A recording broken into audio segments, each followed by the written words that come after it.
to Global Space Program New Sunrise. It's been a bit of a while, hasn't it? And there's a reason for that, which runs roughly the fact that the last point that the Apollo needs is its lander, which is basically it's a grey goo machine. It's a device that I can shoot off of the Apollo, have it land on whatever it happens to be sitting around, and it will then land and begin to send out little drones to go and collect metal and machines and such to make more machines, to make like resource depots and bases. Basically, it's a deployable ground station, or at least a deployable ground station node or basis, or whatever you want to call it. And it turns out that's kind of hard to do, because this is the best I've managed so far. Has a full total of just under 400 meters per second, which I would say is a little like slim for just trying to get yourself from orbit. And it's using the runway. Previously I was using the actual launch pad, which is smaller but about 3 times heavier. Because now I'm having trouble with the fact that the runway doesn't have any fuel of any kind on it. And it also has this following issue, which you can see here. It bends the rocket workshop back, and I need the rocket workshop to actually make metal into rocket parts. So that part needs to be there, or I can't build anything. Or at least I need even more rocket parts on the thing. So yeah, currently this is minus the rocket workshop there. What I've got I should probably lower these even more, because this is touching the ground, and that's not fantastic. My main concern is when things spawn on top of here, and then they will, for example, have to drive off the launch pad. So let's revert that to launch, and we'll see.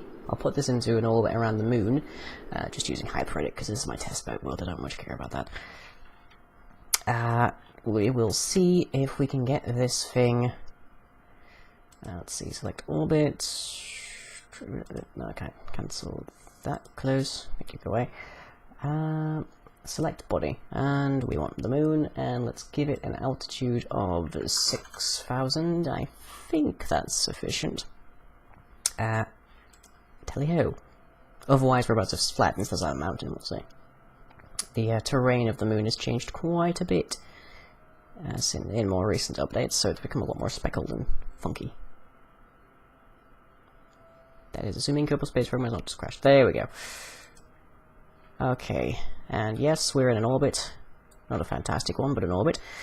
So, where is... Okay, so there is prograde.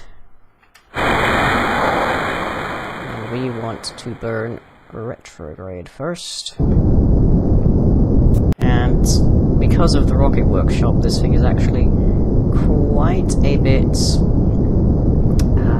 what's the phrase? A bit... Its center of mass is a little off from its center of thrust, so it does tend to wobble a little bit. Okay, how are we doing? Gently coming in. Now the hope here is that we don't run into the side of a mountain first.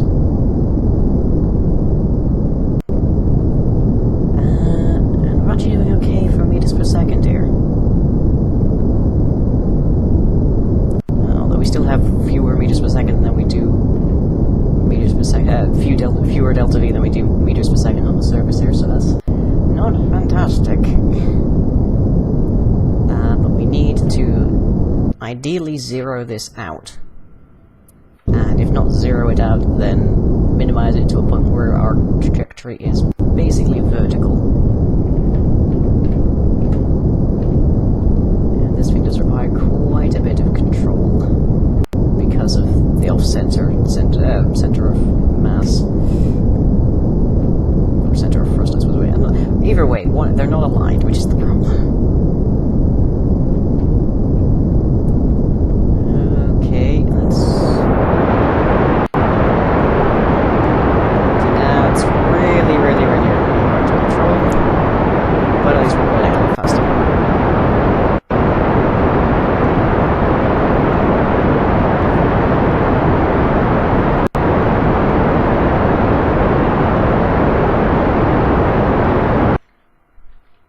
Okay.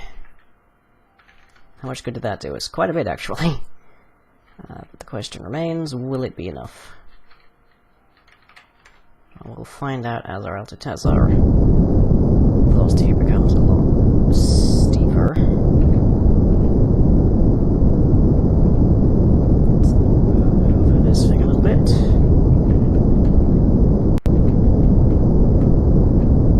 And yet we do not have remotely enough for this. We are about to smash it off. And there we go. So, yep, not enough. I'll put down the landing legs. I don't think they'll do any good for this. It's going to be one big splat, quite probably.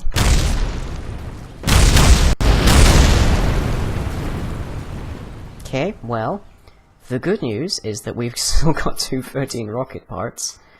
The bad news is we no longer have any kind of control over our orientation, so anything's going to spawn on the bottom there. So, oh well, we also have no power, I don't think.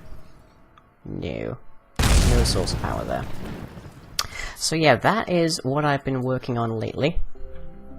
Let's revert that to the space plane hangar and I'll take a closer look at it for you. Okay. I don't know how long this is going to stick around, so I'll try to be brief. Also on the moon, it has a thrust to weight ratio of 7.65. On Kerbin, where it's not supposed to be, it's got about half of, well, maybe a seventh of that thereabouts. And very little delta V, 509 total. And that, of course, is a function of math, so it's everywhere. So yeah, I need to put this on some kind of a lever, or maybe find a way to get to make a small, like, RCS maneuverable probe of some kind to dock into one of these ports. These ports on the side are for expanding it, basically, to make it more of a base than anything else. These SES modules are all to keep it oriented because of that offset center of mass. These I should definitely lower so that we actually get more ground clearance.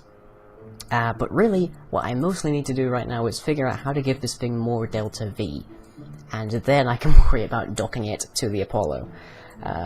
So yeah, if anyone, the main trouble is there really isn't much in the way of demonstrations of how to use these launch pads at all. Taniwa in the Extraplanetary Launchpads thread on the forums did mention that he was going to make a video for it, but he hasn't yet to. And I haven't managed to find any examples of Extraplanetary Launchpads landers, which would be very helpful to say the least, either in video or in picture. So this is me trying to develop something that I have absolutely no experience of anyone actually making. Bit of a pain.